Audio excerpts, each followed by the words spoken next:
Salut les gars, bienvenue sur ma chaîne. Maintenant dans les prochains tutoriels, vous pourriez remarquer une légère différence. En cette période d'incertitude, je n'ai pas accès à mon matériel d'enregistrement ou de cuisson habituel, car je change également de lieu.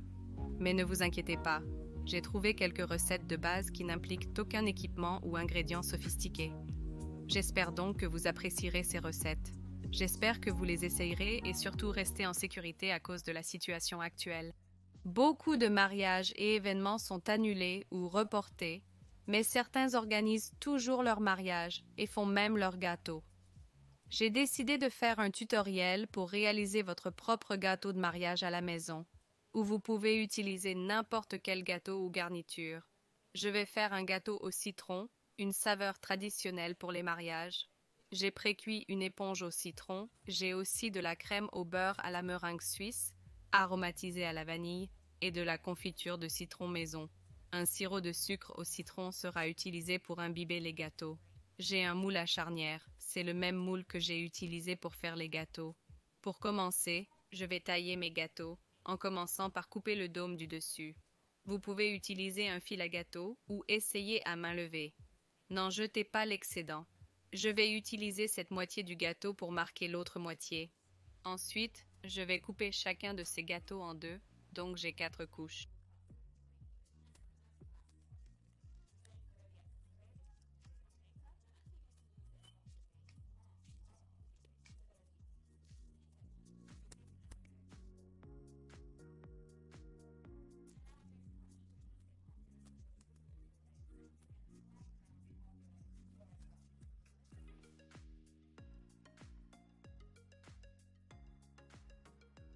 Et pareil de l'autre côté. Donc j'ai 4 couches de gâteau bien égales. Je vais juste nettoyer les miettes et je vais faire mon sirop de sucre au citron, qui est vraiment facile. J'ai ici 50 ml de jus de citron fraîchement pressé et je vais ajouter 50 g de sucre. La même quantité de liquide et de sucre comme pour tout sirop de sucre. Habituellement, je le fais avec de l'eau chaude, mais comme j'utilise du jus de citron, je vais maintenant chauffer cela au micro-ondes jusqu'à ce que le sucre se dissolve. Donc juste environ 30 secondes, chauffez-le légèrement. Mélangez un peu pour dissoudre le sucre restant et je peux voir que le sucre est dissous et maintenant je peux commencer à le brosser sur les gâteaux. Je trouve que pour vraiment faire ressortir la saveur du citron dans un gâteau au citron, il faut bien l'imbiber et cela fait vraiment ressortir le piquant du citron aussi. Et maintenant, j'aime imbiber les gâteaux à ce stade plutôt que lorsque je monte le gâteau. Donc maintenant je sais que l'imbibage est fait et je n'ai pas à m'en soucier. J'apprécie l'assemblage des gâteaux en plaçant les bases en haut et en bas. Une fois les couches prêtes et les miettes nettoyées, j'utilise une méthode que vous avez peut-être vue sur mes stories Instagram. Pour maintenir le gâteau droit, j'utilise l'anneau de cuisson en alignant des bandes de papier cuisson à l'intérieur. L'acétate est optimal pour cette tâche, mais à défaut, une double couche de papier cuisson suffit. Avant d'ajouter les gâteaux, j'applique de la crème au beurre pour fixer la première couche et éviter qu'elle ne glisse. Je vais donc prendre la première couche. Je me souviens que c'est l'une des bases, donc elle est bien plate, et je vais la placer dans le papier dans le moule et la presser vers le bas. Donc elle est fixée à cette crème au beurre. Donc maintenant que cette couche de gâteau est en place, je peux en fait resserrer et nettoyer le papier cuisson autour de lui pour qu'il soit plus ajusté. Donc parce que je remplis le gâteau avec du lemon curd aussi plutôt qu'avec juste une couche de crème au beurre, j'aime faire une couronne de crème au beurre autour du bord du gâteau et cela empêchera le lemon curd de déborder. Et je suis sûre que beaucoup d'entre vous peuvent se reconnaître quand je dis qu'il n'y a rien de pire que le lemon curd ou la confiture qui déborde d'un gâteau quand on essaie de le monter. Donc cela aide à prévenir cela. Et maintenant, je vais ajouter quelques cuillères de lemon curd et l'étaler juste avec le dos d'une cuillère. Si je ne le montais pas dans du papier cuisson, j'utiliserai une spatule pour cela, car c'est plus facile à étaler, mais je n'arrive pas à avoir le bon angle à cause du papier cuisson, donc je vais juste le faire avec une cuillère et je vais faire une couche de crème au beurre sur le lemon curd pour obtenir une belle couche uniforme de crème au beurre. Donc, je ne vais pas lisser cette crème au beurre avec une spatule comme je le ferais habituellement. Je vais juste continuer avec ma prochaine couche de gâteau et ensuite la presser vers le bas. Et cette action de pression va naturellement aplatir cette crème au beurre et je vais répéter le même processus. Je vais faire une couronne de crème au beurre autour du bord du gâteau et le papier m'aide en fait à me guider autour du gâteau, ajouter le lemon curd et ensuite un peu plus de crème au beurre. prochaine couche de gâteau et répétez une fois de plus.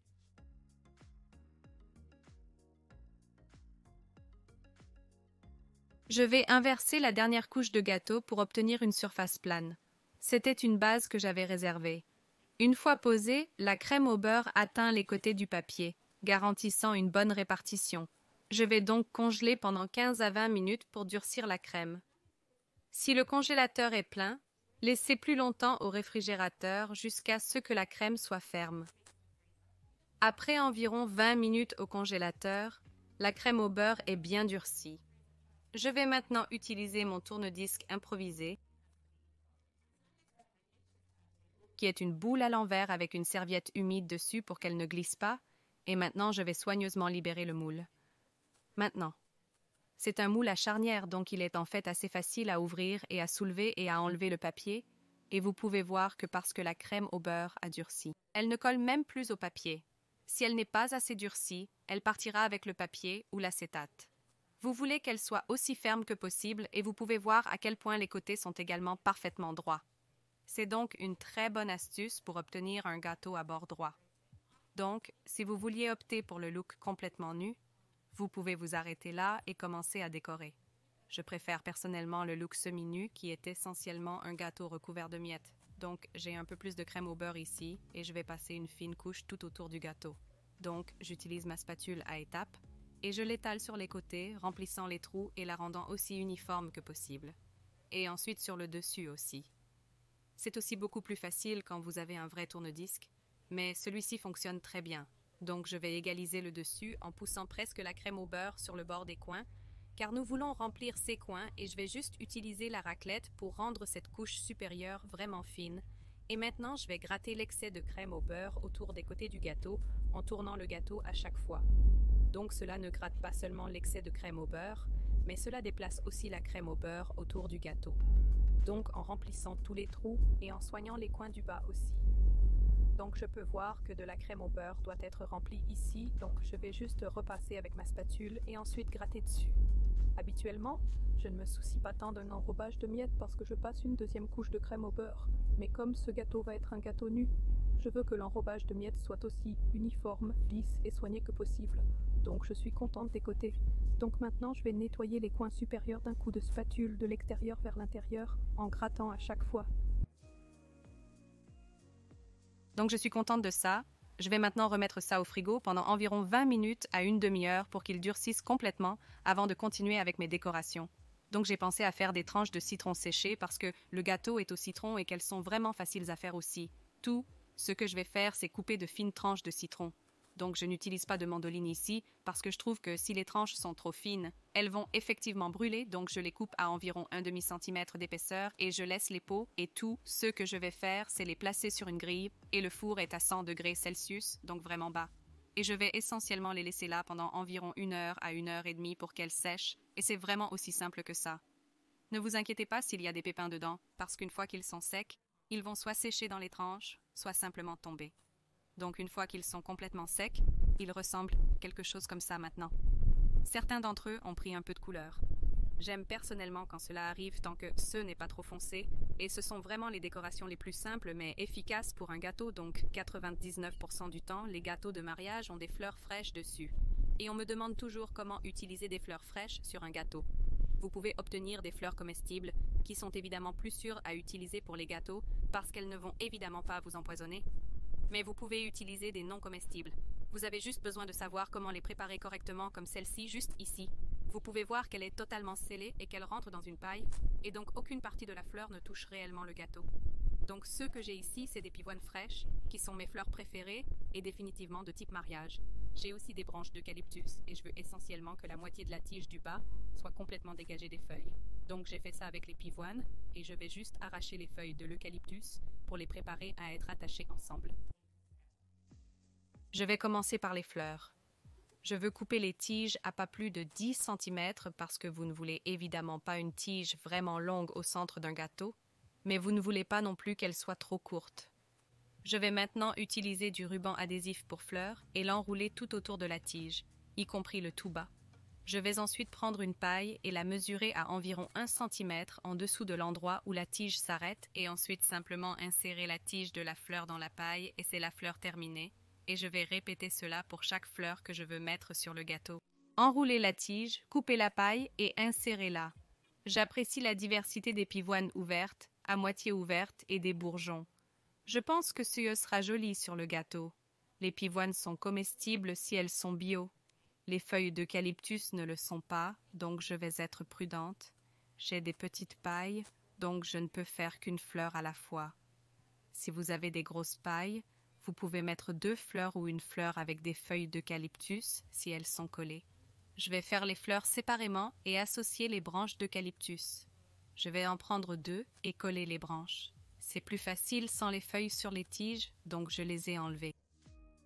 Enveloppez-les bien serrés en veillant à ce que l'extrémité soit couverte pour qu'aucune sève ne sorte de l'extrémité, encore une fois dans une paille. En fait, je fais ça dans le mauvais ordre, mais je vais couper ça maintenant, et je vais faire quelques autres bouquets. Donc j'ai préparé les fleurs et les feuilles pour décorer, et mes belles tranches de citron. Donc maintenant, tout ce qu'il reste à faire, c'est de décorer le gâteau. Donc le gâteau est bien frais, ce qui signifie qu'il ne va pas commencer à s'écraser ou à bouger quand j'ajoute les fleurs et les décorations. Donc je vais commencer par les fleurs plus grandes. Je pense qu'il est plus facile de mettre les fleurs plus grandes en premier et ensuite les petites décorations autour. Tout. Ce que je vais faire, c'est simplement insérer la paille dans le gâteau et ensuite je vais en fait utiliser des ciseaux pour aider à pousser la fleur le plus possible et entrer avec la deuxième fleur et vous pouvez voir qu'aucune partie de la fleur ne touche réellement le gâteau, ce qui rend le gâteau toujours sûr à manger. Entrez avec les petits bourgeons et ensuite je vais insérer les feuilles d'eucalyptus entre les fleurs. Je canalise simplement mes compétences internes d'arrangement floral. J'ai l'impression que quand vous utilisez des fleurs fraîches, vous n'avez pas besoin de fournir trop d'efforts pour qu'il ait l'air beau. Donc pour les tranches de citron, je vais juste appliquer un peu de crème au beurre et les placer entre les fleurs. Donc elles sont presque comme sortant des fleurs. N'oubliez pas l'arrière aussi, tout aussi important surtout lors d'un mariage. Et voilà, gâteau de mariage DIY complet avec des fleurs fraîches, des feuilles d'eucalyptus et des tranches de citron séché. Si vous vous mariez encore en cette période difficile, alors bravo à vous et ne renoncez pas au gâteau. Essayez d'en faire un vous-même. Vous faites déjà assez de sacrifices.